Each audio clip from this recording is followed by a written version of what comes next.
రోడ్లపై ట్రక్లకు జరిగే ప్రమాదాల వలన ట్రాన్స్పోర్ట్ అండ్ లాజిస్టిక్స్ బిజినెస్ మీద ప్రభావం పడుతుంది. కొత్త టెక్నాలజీతో వస్తున్న ట్రక్స్, స్కిల్స్ ఉన్న డ్రైవర్స్ వల్ల ట్రాన్స్పోర్ట్ రంగానికి చాలా ప్రయోజనాలు ఉంటాయంటున్నారు నిపుణులు.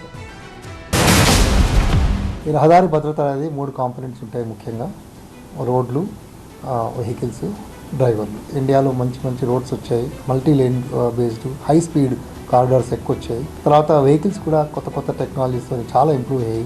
వెహికల్స్లో యాంటీ లాక్ బ్రేకింగ్ సిస్టమ్స్ అన్నిట్లో వచ్చాయి.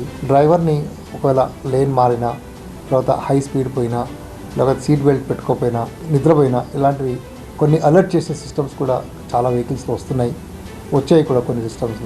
అట్లాగే టెక్నాలజికల్ ఇంటర్వెన్షన్స్ అంటే కొలిజన్ అవాయిడెన్స్ సిస్టమ్స్ కానీ రకరకాల టెక్నాలజీ సిస్టమ్స్ కూడా మనకు ఈ డ్రైవర్కి బిహేవియర్కి సపోర్ట్ చేయడానికి వస్తున్నాయి. సైమల్టేనియస్గా మనకు ఈ డ్రైవర్లు ముఖ్యంగా ఇండియాలో ట్రక్ డ్రైవర్లు, లారీ డ్రైవర్లు బాగా షార్టేజ్ ఉంది. చాలా డిమాండ్ ఉంది లారీ డ్రైవర్లకి. వీళ్ళందరికీ ట్రైనింగ్ ఇవ్వాల్సిన అవసరం ఉంది.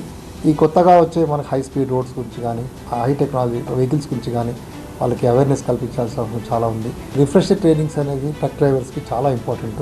సో ఇవన్నీ ట్రక్ డ్రైవర్స్ ట్రైనింగ్ ఇవ్వడము, తర్వాత మనకి రోడ్ టెక్నాలజీ, తర్వాత వెహికల్స్ టెక్నాలజీ, ఈ 3 కాంపోనెంట్స్ మన ఎక్సలెంట్గా ఉన్నప్పుడే మనకు రహదారి భద్రత అనేది చాలా ఇంప్రూవ్ అవుతుంది. గవర్నమెంట్ కూడా ప్రాక్టివ్గా రీజనల్ డ్రైవింగ్ ట్రైనింగ్స్ అని, డిస్ట్రిక్ట్ డ్రైవింగ్ ట్రైనింగ్స్ అని, IDTRs అని ఇవన్నీ కూడా ప్రమోట్ చేస్తున్నారు.